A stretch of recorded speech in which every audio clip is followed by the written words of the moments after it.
to the AM.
Government sucks. Pursuit of happiness, radio is deluxe. Liberty and freedom will make you smile. The pursuit of happiness on your radio dial. Just as cheeseburgers and liberty fries, it's pursuit of happiness time.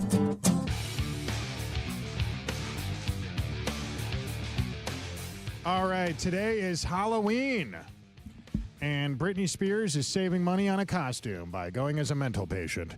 I have now told that joke twice today, Steve. I'm not proud of that, Steve Toth. Can I get a mulligan on that one? I feel like I could do better than that. That was pretty good. All right, today is Halloween. So if you see a bunch of people running up and down the street in masks, make sure your citizenship papers are in order. Better or worse? No? I like it. How about this one? Today is Halloween. If you see a black cat, don't panic. Just say, aren't you a little too old to be trick-or-treating, Samuel L. Jackson? That seemed like it was going to be dirty, but then it actually wasn't. You know, because he's a black cat. Like you're a white cat. Hey, what's up, cat? That's how people used to talk in the 20th century. My dad would have loved your humor. Thank you very much. I appreciate that. Or hated it. Who knows? Legend has it on this night, every year, Hunter Biden rises from the grave to feed on the blood of the innocent, I am told. It's good to be here, everybody. I hit the wrong button. Your camera is not pointed at you. I just realized that. It's pointed at the TV over there. We have to fix this. There we go. I hate that people move these cameras. It drives me nuts because then I spend a lot of time trying to fix them. We're live on the radio. We're also live on social media right now. Steve Toth, I've never known you. I learned about you recently from watching Tucker Carlson's podcast. I understand you're some kind of a lawmaker in the state of Texas. Yes, we've never met before. You are, I was there when you announced your candidacy with me, Chad Prather, and others, a lot of people. Huge packed house, lots of people. A lot of people around the country, not just in Southeast Texas, a lot of people around the country are rallying for you to win this thing. And Dan Crenshaw, obviously been an unpopular candidate for a long time, since about a year after he got elected. I've told this story before. This is part of the reason why I think I never got invited back to the Texas Young Republicans National Convention. But I was booked in 2019, fall of 2019, right before everything got weird in 2020. I was asked to speak and then introduce Dan Crenshaw. And this was right as we were kind of learning that Dan Crenshaw was not the guy we thought he was when we'd elected him, you know, a year earlier. But people didn't quite understand yet till really around the pandemic, really how bad he was. And so Dan doesn't want to be there. He does not want to be at this event. It's beneath his time. He's not interested. You've been to these political events before. Yeah. We're all hanging out. It's dinner time, Saturday night. He's the keynote speaker. There are several people that are supposed to speak before him. I was supposed to come out and talk about the mayoral election at the time. To give you an idea of how long ago this was, Bill King, Tony Busby, and Sylvester Turner were all running for Houston. And then I was going to wrap that up and be like, all right, everybody, Dan Crenshaw. Dan goes, no. He's like, I want to leave. I don't want to be here. He says, everybody's still waiting in line with their plates at the buffet. Dan goes, I want to talk now, and then I'm going to leave. I was like, all right, so I'm going to introduce you. And then What's with that? You're kidding me. Have I never told you this story before? No. So everybody's standing there very awkwardly with their plates. And Dan Crenshaw is like, all right, he's got this like diatribe about fighting the left. It's his stump speech. You get what that means. Oh, yeah. And he's done the speech before. Some people had heard it wasn't topical or anything. It's just, you know, so it's a culture war, but it's also a war overseas. And, you know, it's that kind of thing. And he wraps it up and everybody, yay. And then immediately people turn back to like slicing roast beef, putting meatloaf. It was the most awkward thing. He finishes. I come out and I go, all right, everybody. I get that you're all still getting slices of turkey and meatloaf, but I'm going to do a speech right now about the mayoral election. And so then I wrapped that up. I was like, I'm just going to leave. And and that Monday on the radio, I talked about how I thought it was a tacky thing for him to do. And until this past week, I had never been invited back to a Young Republican event. So you were supposed to introduce him initially. I was supposed to introduce him. And then you're just making comments on the meatloaf. And that was kind of when I found out that Dan was kind of a douche. And it was over. And then, you know, and then we really learned, because then we got to see his voting record over the next few years. More than once, Jameson Ellis, God bless him, just an average local guy from the area, has challenged and did okay. I think it was like 70-30. I mean, for a guy with no resources, no. Well, in the primary, what was it? 43. Jameson got 43%. That's pretty good. That's incredible. That's unbelievable. I like Jameson. I'm not trying to underwrite. Oh, no, he's a great guy. But you're the only person to come along that actually, no offense to Jameson, I like Jameson. I think he's a great guy. You do too. You have name recognition. People have seen you on a ballot in this district, and you have won more than once. God bless Jameson. He's not, and I mean, you know, he knows. I'm not trying to write him off or dismiss him. The guy's done great work to try to remove a rhino from office that was clearly unpopular. You being on the ticket is a little different this time. You, State Representative Steve Toth, you're considered by many to be the most conservative lawmaker in the state legislature. You're a guy that the establishment hates. You're a guy with a reputation. You're considered to be an underdog, but an underdog that's known throughout the state. Tucker Carlson's endorsed you. It's a pretty big deal, dude. I mean, what's that like right now? It's pretty exciting. So you develop a following more, and you're more known by who hates you than who loves you. Yeah. Right? Every 2 years, the Associated Republicans of Texas, which that's Karl Rove, they come after me every 2 years. And so 2 election cycles ago, they spent like $300,000 against me. And I think they got 36% of the vote. This last time, they spent almost $700,000 against me, and they went from getting 36% of the vote to getting 34% of the vote. Yeah. It was embarrassing. How does Karl Rove still have any influence? Like, who is he? Who cares about Karl Rove? I don't get it. I don't get why people even listen to the guy anymore. I don't get why Fox keeps putting him on the air. We are in a Maha generation. Right. And we're exciting a whole new generation of young people, African Americans, Hispanics, into the Republican Party. And for some reason, people keep listening to this drumbeat from Karl Rove, this idiotic mentality that you've got to take out conservative members of the party that are exciting a new generation of voters. Makes no sense. Boy, I think so. So you're the guy right now. There's a couple other people in the race. Obviously, I'm not a big fan of Dan Crenshaw. I'm also not a big fan of grifters. I don't like people that pretend to run for office, but they're really just running for followers on social media. We'll talk about that later on. I don't want to use this. I don't want to waste your airtime here today to promote a candidate that doesn't matter. But we know there are people in your race that are going to be on your ballot that aren't that are carpetbaggers from other states with 9 aliases. I'll leave it at that. Just sketchy, There's weird. so many people like that. Yeah, sketchy, weird people. Anyway, I digress. Steve Toth, live in studio right now. We are live streaming. Looks like about 1,000 people watching us talking right now. Thousands more on the radio throughout Southeast Texas. Quick break, more with Steve Toth right after this. The difference between a politician and a snail? A snail leaves its slime behind. You're listening to Kenny Webster. All right, kids, as you all know, we do these live streams pretty frequently throughout the week. We're on the radio every day from 5:30 to 10 a.m. every morning on dozens of radio stations all over the South, both rock and roll stations and talk radio stations. And then right here from 3 to 4 p.m. every afternoon, we do these midday streams very often. I've had Steve Toth on the show many times. I've never had him on studio. Steve, for those who do not know, if they want to get involved in your campaign, what can they do? Oh, there we go. There you go, yeah.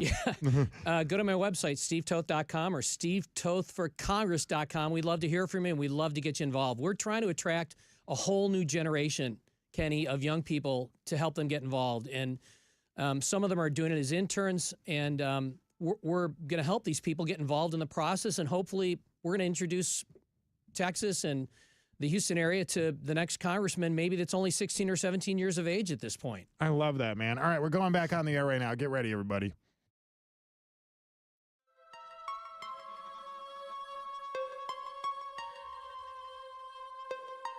All right, according to a new study, Maine was named the most haunted state in America. It's so creepy there. How creepy is it? Thank you, Steve Toth. It's so creepy there. Stephen King just writes down what he sees from his window and then publishes it as a book. It's a thing. Hi, everybody. Welcome back. It's Halloween. It's Friday, and we didn't do anything. We didn't plan like a big Halloween. I like Halloween. I like the idea of Halloween, but I'm always one of those last-minute Halloween guys. I'm a Catholic, so I know that this is a touchy subject for some Christians. My buddy Josh and his wife Chanel are a trad couple. You're familiar. A trad? Trad, traditional. Oh. She's a stay-at-home mom. That used to just be being normal. Now we have a word for it. She's a stay-at-home mom. They have 3 kids. He works in computer security. He's got a good job, fortunately. God bless him. And they're very religious. They homeschool their kids, and they do not like Halloween. And I don't think it was always this way, but they don't like Halloween now.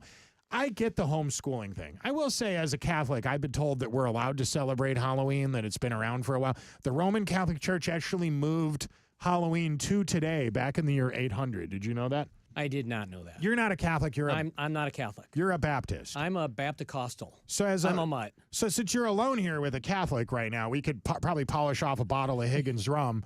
But if another I don't drink. But if another Baptist shows up, I'm not a big drinker either, actually. I gave it up like 6 years ago. Really? Why'd you stop drinking? Just more than anything, it just didn't feel like it did anything for me. Really? And I would have maybe a glass or two of wine at night for dinner, and I might now and then have a beer, but I just never felt like it did anything for me. During commercial break there, you were just talking to the people on our live stream about how a lot of young people are getting involved in your campaign. Yeah. You and I speak every year at the Texas Youth Summit. Christian Collins is a mutual friend. He's amazing. He's a great guy. He organizes it. Really cool guy. And he's almost like, I know he probably doesn't like when I say this, but I think he's like the Charlie Kirk of Texas.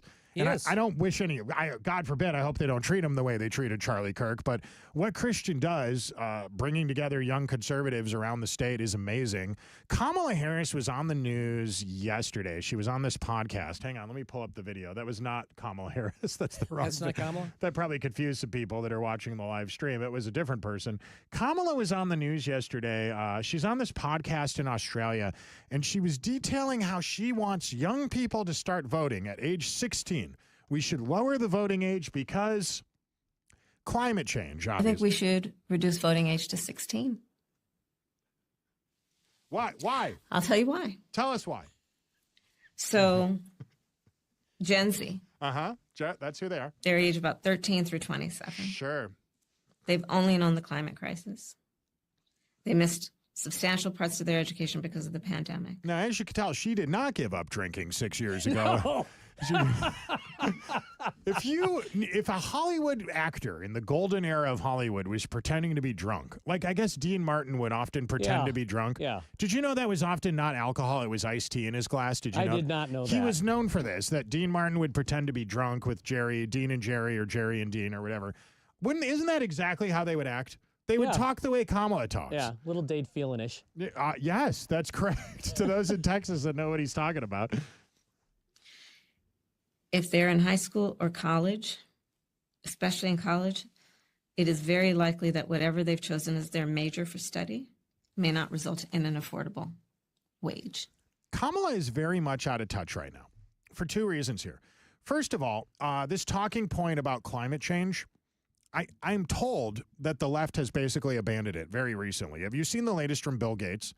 Bill Gates is now saying, okay, maybe climate change won't cause us all to die in doom and gloom. It's not the imminent threat. We still got to reduce pollution, which is what Rush Limbaugh used to always say. Right. Reducing pollution is great. Pretending that your car is going to cause a hurricane is junk science. And now Bill Gates agrees with that. But the other point I think she's missing out on here, and you and I were just alluding to this, we're now living in a day and age where young people are skewing harder to the right than ever before.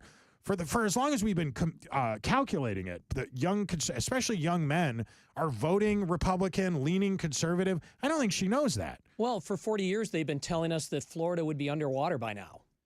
And yet? And the inconvenient truth of Al Gore is that we'll be dead. That's we'll what all he be said. Dead by 2020. That's what he said. I think there was an even earlier date. They predicted by 2014. I mean, I don't know. It's just so ridiculous. And now we're hearing the science is saying that the more CO carbon in the atmosphere, the greener the world will be, and the more prolific we'll have agriculture, growth, and everything else. They have this website, gatenotes.com, that just tells you if you're a big fan of Bill Gates, what's he's up to. Not really. No, well, who is, right? 3 tough truths about climate. And then he goes on. I think this just got published recently. What's the date on this? 3 days ago. Okay, that's what it says. And then in it, he basically says, all right, to be clear, climate change is an important problem. It needs to be solved. Malaria, malnutrition. But maybe when we tell people that it's an imminent threat to your safety, that's not exactly true. They're about to have the COP30 summit in Brazil, of all places. And that was the people who signed the Paris Climate Accord. I just looked at a list of the countries that have submitted their carbon data. And a few glaring things I noticed right away. Number one, France didn't even submit their data yet. Right. They're the ones that organized the Paris climate. Isn't Paris in France? Isn't that what they say? And they said that Russia's on the list as one of the people that's meeting their goals. Now, I'm pretty sure they're lying. Oh, yeah. Not on the list was China. Putin filled that out, right? Didn't they? Well, probably. He filled out the TPS report, the cover sheet or whatever. But okay, fine. They told us that Trump was a bad guy for getting out of the agreement.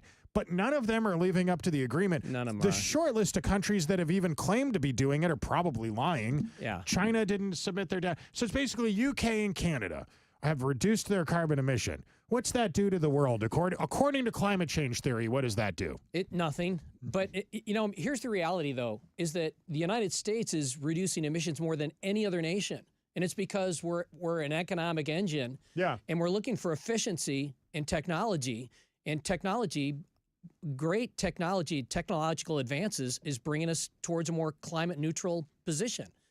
And we're not even aiming for it. Right. But these guys continue to pour crap into the atmosphere with no regard whatsoever. And yet we're going to try and take the United States and drag us into this thing. It's ridiculous. It's the only thing this is wealth redistribution. 100%, because at the end of the day, it's carbon-based fuels that get people out of poverty. Correct. 99% of our pharmaceuticals are synthesized using petroleum. Right.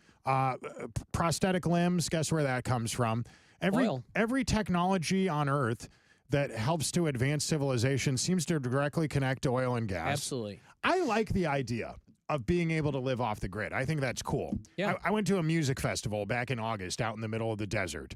There's no running water. There's no electricity out there. But if you have solar panels on your camper, you can have air conditioning at night while you sleep. I think that's neat. But it's not cheap, and it certainly didn't save the earth. The minerals that they're using were apparently put together and by child slave labor in places like China and Central Africa. Exactly. So how is that the humane liberal approach? There's nothing humane about it. There's nothing humane about it. And at the end of the day, it's just going to lead to more ruin, more starvation, more people without water, and it's stupid. Do you hope that Kamala runs again in 2028? Lord, please help her run. Yeah, I'm with that. I endorse her as the candidate for the Democrats. I think it's a great idea. Screw you. I'm going to Texas and thank our lucky stars. Sorry, our lucky Lone Star. We did. This is Kenny Webster's Pursuit of Happiness.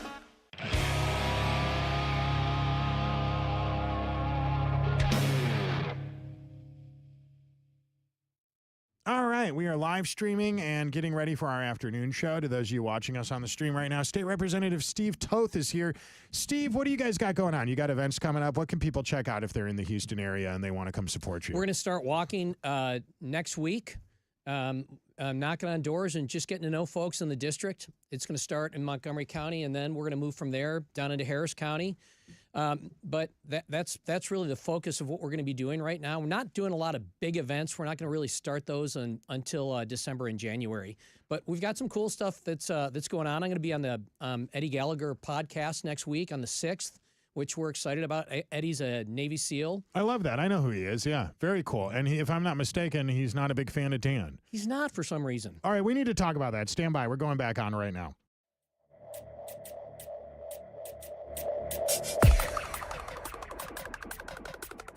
All right, kids, it's Halloween time, and apparently King Charles has stripped Prince Andrew of his royal titles. It was the highlight of London's No Princes rally. Thank you, Steve. Steve giving me all the pity laughs over here.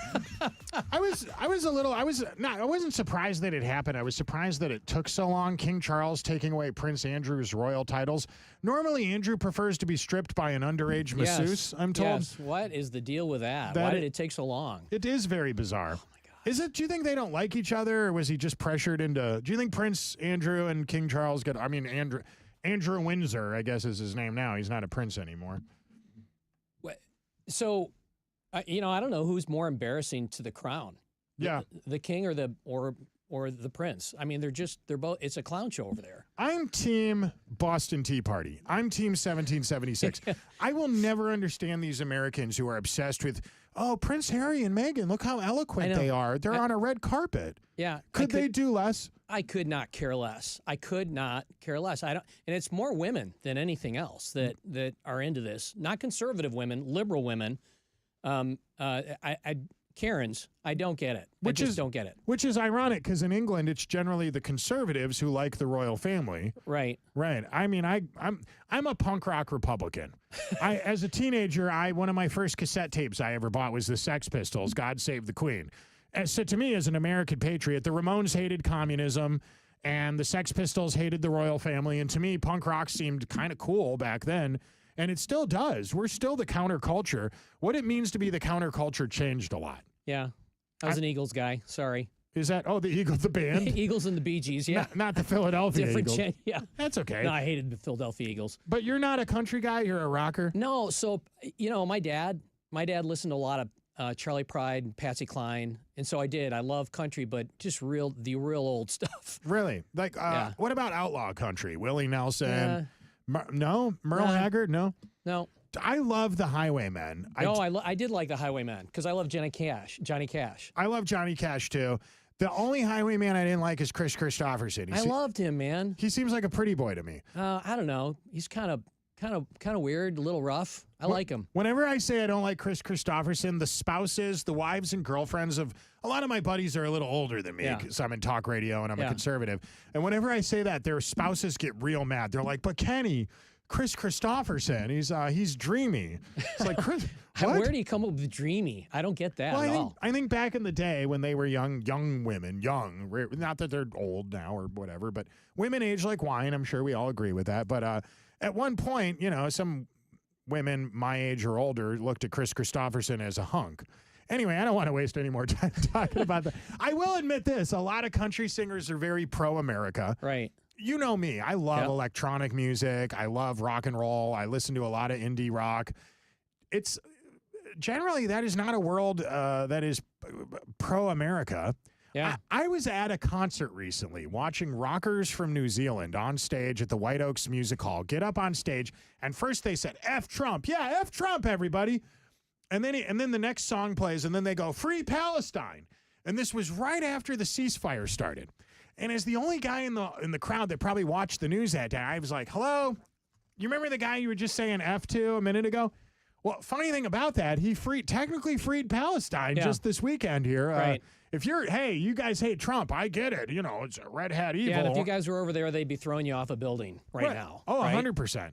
Yeah, queers for Palestine. Yeah, figure that one out. Isn't that the craziest thing? It's like vegans for steak. Or Yeah, vegans for steak packers, meat packers. I'm a libertarian Republican. I like Rand Paul. I know even when he disagrees with Trump, I like that there are guys in the party that make other people more conservative.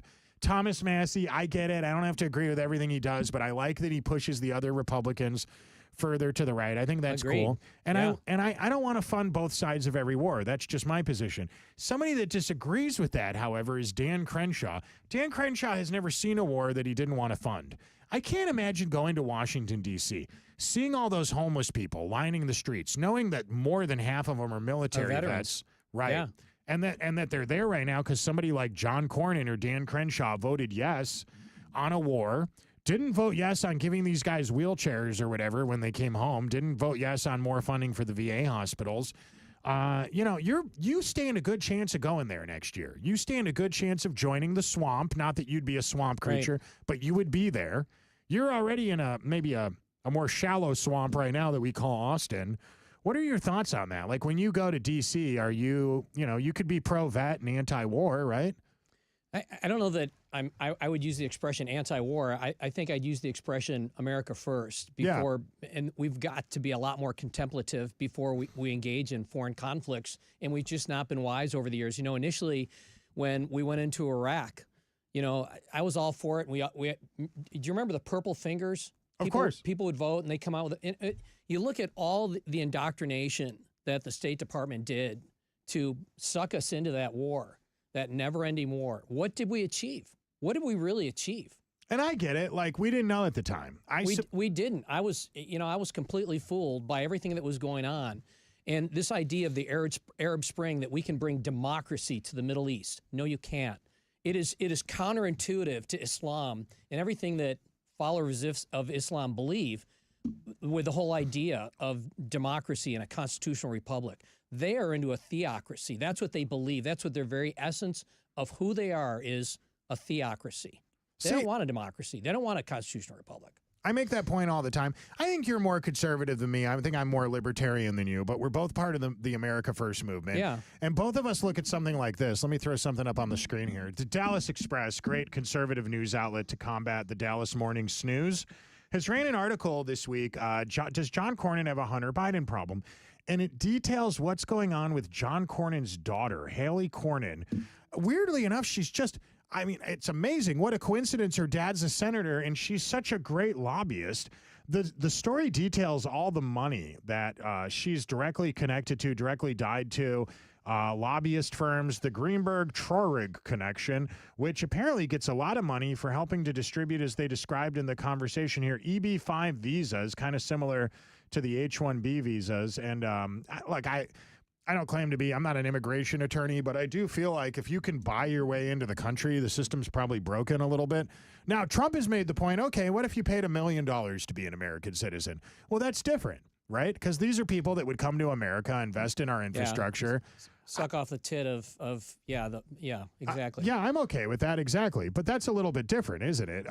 Now, somebody just coming into the country so they can go work at, they get the H-1B visa and they go work at 7-Eleven, that doesn't seem like a fair deal to me. No, it doesn't. But I guess my issue with what they're doing with these EB-5 visas, is that you've got people that came here legally. I know a guy that he came from India. He got his PhD at Notre Dame. Sure. Married an American woman. They have kids. He's a pastor at our church. That's great. He's here legally, did everything the right way. And yet he can't get his visa reinstated because the State Department or Immigration Customs screwed something up, lost it. And now poor Sam is just like, am I going to have to go back to India? I've got an American wife. I've got a kid. I've got a job. I'm paying taxes. I've done everything the right way. And yet you see crap like this where it's just crony capitalism. I have sympathy for him. I have a buddy named Richard. He lives up in the Fort Worth area, and he's been around since the 90s or the 80s. He worked with Lloyd's of London, got a lot of money. Very wealthy, British person, owns a business here, has dozens and dozens of employees. Took him 30 years to get his citizenship. Could you imagine that? At the same time, he's like, if I had just walked over the border and given birth, I wouldn't have had to do any of that. It's None. like, isn't that strange? It's totally stupid. So 50+% of the births in Texas are Medicaid births, and it's breaking us right now. I had a guy come into my office just this past week from Ireland, and he's been here for nearly 20 years, Kenny. He and his wife and their family, he created a business here. He's here legally, and he's working towards his citizenship. He's spent $50,000, $60,000, home builder. And his son, during the immigration process and getting his citizenship, went back to Ireland to be with his grandparents as they were dying. Yeah. Then when they came back in, I guess he got bad information from his immigration attorney. And when he came through customs, the customs agent said, you shouldn't have left. And now we're going to kick you out of the country for 10 years. Unbelievable. It's so difficult to do anything legally and do it the right way. If you do it the right way. There seems to be this rift in the America First movement that we heard a lot about it earlier this year. The Elon Musk Republicans versus the Steve Bannon Republicans. The Elon Musk Republicans want more legal immigrants, less illegal immigrants. The Steve Bannon Republicans want no immigrants, right? I really feel like it's got to be a middle ground. There has to be a middle ground between the two. It should be possible to come here. We want the world's doctors and scientists and engineers to come here. We just don't want to give out the same visa to people that are going to work at a gas station that we're giving to some guy that's apparently a brilliant software programmer. I could appreciate that. There has to be a solution to that. Yeah, so we're doing over $1 million a year. We're allowing over $1 million a year. Then on top of that, Kenny, look at tens of millions of illegals that are coming in a year. And so at the end of the day, the tens of millions of illegals is breaking the bank and is making it very difficult for even the people that come here legally, because the people that come here legally, 1 million of them, 333,000 of them typically every single year go right into the welfare system. Yeah. They're not working. And so they came here legally, and yet they're on the tit of government. Yeah. And it's breaking us. So I'm with Bannon on this in this regard. We've got to decrease even the number of people that are coming here legally. But we've got to make it a sensible pathway. If you're coming here legally, there should be a way to do this without paying an immigration attorney $100,000 over 20 years. And maybe a cap on it, on how many people a year. It can't be. Please. Yeah, it's just too many. All right, tell you what. I want to talk more about that. I want to talk about the primaries coming up. It feels like the primaries started extra early this year. We're going to explain why after this. Hang around. Be wary of strong alcoholic drinks. They could make you shoot at tax collectors. And miss. This is Kenny Webster's Pursuit of Happiness. No, we don't endorse that. KPRC 950 Houston. No. Don't shoot tax collectors ever. All right, we still have one more segment to go. I'm live in studio right now with State Representative Steve Toth. Steve, you've been talking about your campaign a lot. If people want to help you out, what do they do? SteveToth.com. Come to my website, SteveToth.com or SteveToth4Congress.com, and help us out. And are you guys on social media? You're on all the platforms. We are. People could follow you. Instagram, X, Facebook. You bet. What is your name on those platforms? Steve. All right. Actually, I'm sorry. Toth_4_Texas. So you've decided to go with the real name in real life that you use on social. I like that. I like using my birth name. That's clever. That's a clever idea. Yeah. Let's see if that It's works. Kind of new and cool. Very cool idea. All right, hang on. We're going back on.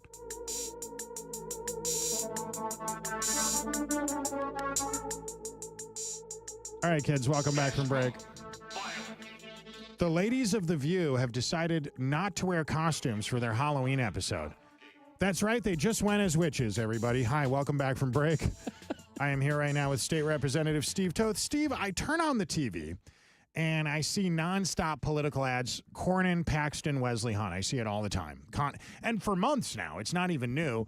Don Huffines, running for comptroller, announced his candidacy back in the early part of summer. And Mays Middleton, attorney general candidate, all these candidates made their announcements way earlier than normal this year. Why do you think that is? You've got some really wealthy big hitters that are in this thing, and then you've got some really people that are fighting for their absolute lives. Like Cornyn is an example, right? They're probably not, well, the only person that actually has higher unfavorables that's running for office right now than John Cornyn is Dan Crenshaw. So both these guys have got a lot of work ahead of them to try and salvage their campaigns. I have been told that in the Senate right now, what is her name? Joni Ernst is polling higher than John Cornyn. She doesn't think she's polling high enough to run again. Wait a second. So she doesn't think she's popular enough to stay in office, but she's more popular than John Cornyn? Why is John still in this thing? That's a great question, because typically political science and commentators will tell you that if you're above 40% unfavorable, that you probably don't have a chance. Yeah. And then as far as your opponent goes, Dan Crenshaw supported red flag laws, supported as much foreign spending as any Democrat or neocon ever could. Yeah.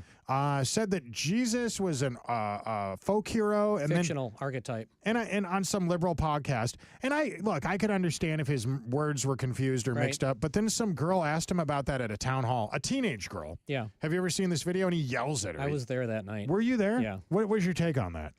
I could not get over how thin-skinned he was. You know, I mean, he said you put a period after Jesus and don't question my faith.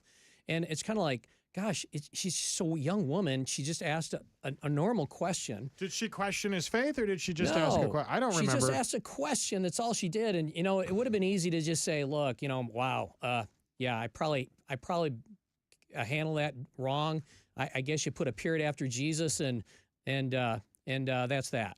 Well, it's kind of like whenever someone gets mad that they're being challenged, it makes them look more guilty. Yeah. You know, I hate to keep going back to the Cornyn thing, but Wesley jumps in the race. Paxton welcomes into the race. And then Cornyn goes on an attack campaign trying to get Wesley out of the race. It makes one of these guys look weak, and it makes the other one look like he belongs in the race. Right. You know what I mean? Let's see. So Dan Crenshaw voted to raise the debt ceiling more than once. He referred to Trump supporters as clowns. He did not agree that the 2020 election results might have been a little questionable. He did not have an issue with that. Has been accused of insider trading, has a history of being tied to Democrats, endorsed Hillary Clinton in 2008, donated to Democrats like Nancy Pelosi. Not a lot of people know that about him. What do you think is he supported one of the most egregious Democrats of all, Liz Cheney. How about that? Yeah. Well, that's a great point. Isn't that interesting that back in the early days of the George W. Bush administration, Green Day recorded an album about how George W. Bush was so terrible. Fast forward in time, Green Day goes on tour at the same time as Dick Cheney to promote the Kamala Harris presidential campaign. Do you think 20 years ago they all knew they'd be on the same side at some point?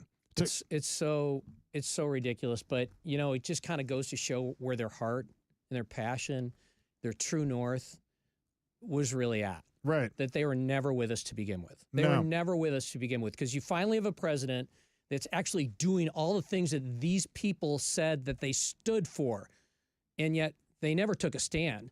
They always gave us great rhetoric. They served up the most incredible rhetoric. And yet once they got into office, they always gave us excuses as to why they couldn't deliver. Trump got into office, and even when he lost Congress midway through his first term, he still delivered for us. He was amazing. And yet these guys are like, now they hate him for it because he's making them look bad.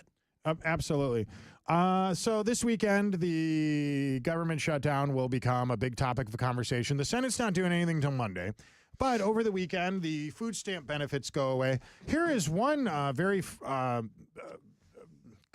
interesting individual, I don't know how else to describe her, who seems to think that crime will be okay since the food stamp benefits are going away. By the way, this video we're about to watch a few seconds of, there are thousands of these videos. Y'all better lock y'all cars at night, lock your cars, lock your house up. If you're one of them people that just leave your car unlocked, parked in your driveway, you better lock it.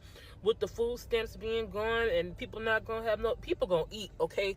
Nobody's just gonna, this is 2025, but nobody's just not gonna eat. Food stamps, I'm telling you right now, even with the government shutdown and the food stamps and stuff being gone for next month, and it's gonna affect everybody, there's about to be a lot of stuff going on, okay? All right, I'm going to pause it right here. I've watched a lot of videos like this. Some of them just don't contain language that we can use, but a lot of people suggesting that it's already okay to shoplift because the government's shutting down. I looked at statistics from earlier this week explaining how less than 10% of people on food stamps are actually disabled, and of those people, something like 40% of them have a disability caused by obesity. I'm not against a little bit of public aid. I'm not against a little bit of welfare. I'm not one of these guys that's like so hard. My church has a food bank. I understand. People fall into a position sometimes they didn't expect to be in. But it does seem as though if you're paying people to be poor, or if you're paying people not to work, it's probably going to cause a lot of people not to work, right? Yeah, we pay them not to work, and then we kill them through obesity. I mean, it's just the most screwed up thing in the whole world. So what do we do about do you think that this is going to be what's going to end the government shutdown, that in the airports this weekend? Yeah, I think, honestly, this is their base. This is Schumer's base. And, he knows at some point he can't starve them into becoming Republicans, because they are going to take the fallout for this. This is their fault. They're the ones that have caused this shutdown. And eventually, these people are going to understand it. Apparently, even Senator Schumer Senator Fetterman is blaming Chuck Schumer for the shutdown. If a Democrat, we're not allowed to just open this up. I mean, then our party has bigger problems than I thought we might have already. It's like, that's not controversial. Pay everybody. And you have our workers here borrowed over $350 million to pay their own bills. Like, it's a failure. And like I said, to all of the viewers, I'm apologizing. I'm going to pause it right here. Chuck Schumer did not want to participate in a government shutdown earlier this year, the last time there was a budget crisis. Never. No. Because he thought it would hurt his polling numbers. Yeah. And then AOC said, well, then we have to primary you. So this time he allowed the shutdown to happen. His polling numbers went down both times. The government shutdown didn't happen. His polling numbers dropped. Now it's happening. His polling numbers are dropping. In the meantime, unlike the Trump 1.0, when there was a government shutdown several years ago, Trump's polling numbers have gone up. Not a lot, but a little bit since this started. Do people get that this isn't necessarily a Republican fault? No, and you're the first person that I've said this multiple times. The only reason Schumer is doing this is because of AOC. Right. He is absolutely only doing this because he knows that she's going to primary him if he does not do this, because New York has one of the most whacked out bases for the left that there is. They're absolutely sick. 10% of that Democrat base they are absolutely lunatics in New York, and AOC is a reflection of that. And he's trying to feed into that, hoping that he can stave her off. All right, we got to get out of here in just a minute, but I want people to understand. Steve Toth is a man. You are a man of mystery. You're a vigilante, don't you? Fight crime at night and you put on. No, I'm just kidding. You're a preacher, right? Yeah, I am. But I love veterans. I've been involved in working with veterans for the past 15 years, and that's what my heart beats for, and that's what I'm passionate about. We are big advocates for Wheelchairs for Warriors. You've supported our cause. We're very grateful for that. We know that times are tough right now. That's the whole reason why this government shutdown even matters to people. And before we leave, real quick, I had a story here I wanted to share with you. This young man, whose name is Dagobert, I guess he's a British guy. I don't know that I would name my kid Dagobert, but that's what his parents named him, sold ad space on his tuxedo so he could raise money to get married. And a lot of people bought the ad space, as you could see. One of them was an AI firm, a tech company right there, something called Lucky Note, which I'm guessing is a betting app. Smallbets.com. There must have been, it's okay to have competing firms there, I guess. I don't know, Steve, you were a young man once who didn't have a lot of money. Is this brilliant? Or? I gotta love it. Hey, it's funny. You were mentioning Jameson. He's getting married soon. And he invited me to the deal. And at the end of the digital invitation, you have the opportunity of paying for your meal. Oh, I like that. I love it. It was great. And I'm like, they offer you $50. I'm like, man, I'll do $150. I think this is a great way to help them get started. That's a very kind thing to do. I think so, too. It is. I love him. It does feel like it's wedding season. Christian Collins is getting married, too. Congratulations. She's beautiful. Met a great young lady. I love that. Steve, we got to wrap it up here. We have at least a couple thousand people watching us streaming on social media right now. Let's see if anybody asked any questions. I'll tell you what, we'll do a bonus round right now. To those of you watching us live streaming, don't go anywhere. Stick around. We're going to do a bonus round off the air right now. That means we can use spicy language because we won't be on the radio. And to the rest, you have a great weekend. We'll see you back here bright and early Monday morning for more of what you bought a radio for. I love you all. God bless.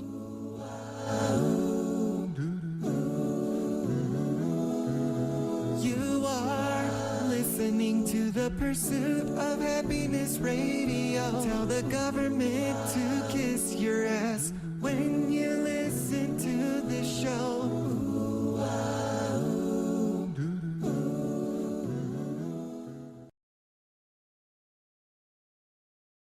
All right, to everybody watching us live streaming, thanks for hanging out with us for the after party of Pursuit of Happiness Radio. It's a Halloween after party, so it's good to be here. I'm here with State Representative Steve Toth, just checking the hair. Whenever I take off my headphones, I always got to, You pay $30 for a haircut. You want it to look nice, Steve.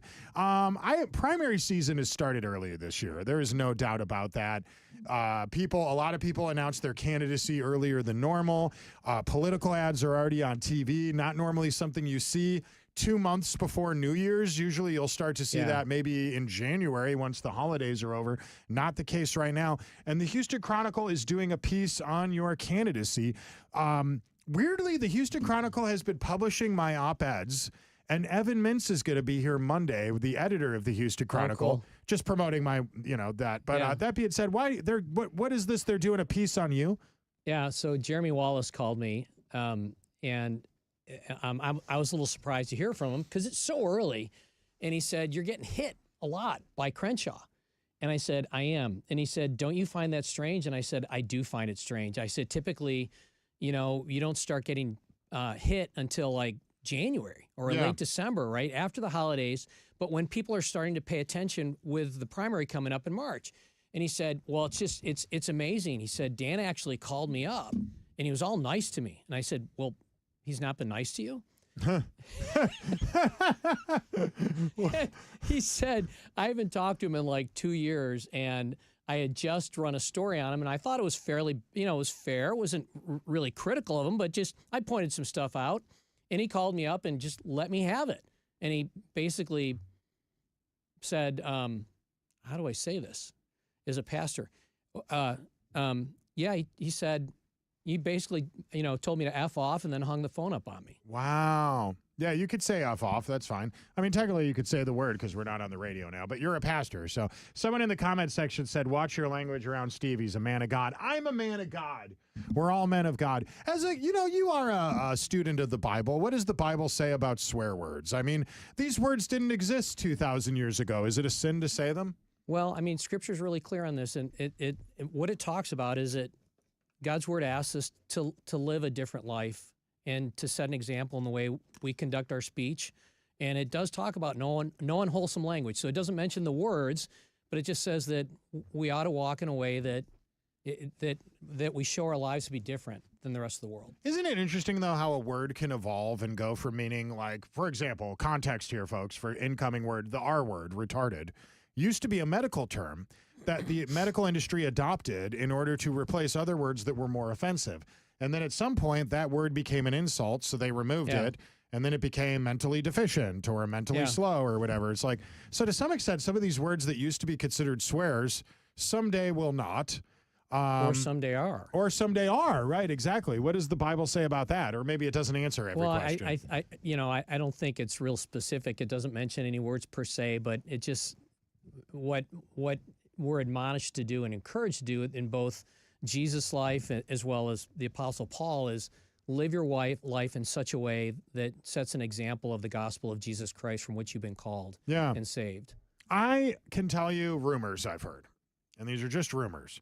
It's my understanding. I've heard rumors that Dan Crenshaw does not have a good relationship with a lot of his staff members right now. I've heard rumors that he's not getting interviewed on Fox News lately because he got drunk one too many times and didn't show up to interviews on time, and the producers at Fox News were annoyed by him. I've heard rumors that a lot of the longtime people that have been writing gigantic checks to celebrity politician Dan Crenshaw no longer want to write those checks. They no longer think that he's a good investment. What are you hearing? I mean, I can't comment on anything that you just mentioned. That's but okay. I know that, this time 2 years ago, he had $4 or $5 million in campaign funds, and now that's down to about $600,000. Wow. So his ability to raise the money that he used to raise, he was the top Republican fundraiser in Congress. The only person that was raising more money than him was Nancy Pelosi. Are you familiar with, you must be familiar with DJ Steve Aoki. Is he on your radar? Is that a guy you enjoy his music? I don't. Steve Aoki he's a guy that, Steve Aoki is an electronic music DJ. He's a party DJ. And apparently Dan Crenshaw is a big fan of Steve Aoki to the point where he hired Steve Aoki to DJ at his birthday party. Now, I don't know exactly how much he paid. I know that information is out there if people look for it. According to this, DJ Steve Aoki costs between $150,000 and $300,000 to hire to DJ at a party. God, I am told I'm in the wrong business. I am right. Well, the money. Okay, yeah, right. You're not getting paid that much to DJ for an hour. But I am told that Dan Crenshaw paid Steve Aoki an absurdly large amount of money, and that money actually came from political donations. If somebody was donating to Dan Crenshaw to support the vets or defend gun rights, and that hypothetically that was what he spent his money on, do you think they got their money's worth? God, that's freaking crazy. You're kidding me. No, it's the first I've heard of it. Apparently, people are pretty mad about this. Well, in the Crenshaw social circle, this is something that gets brought up quite a bit. Wow, that's insane. If he retires from politics next year because of you, do you see him as more of a military-industrial complex lobbyist or an EDM DJ? I don't know. To me, he seems really unhappy, and I just really hope that this is a good thing for him. And I know people are probably saying that's not appropriate to say, but I've lost in politics before. Sure. I know what it's like, and it's a good reflective time in your life that everything happens for a reason.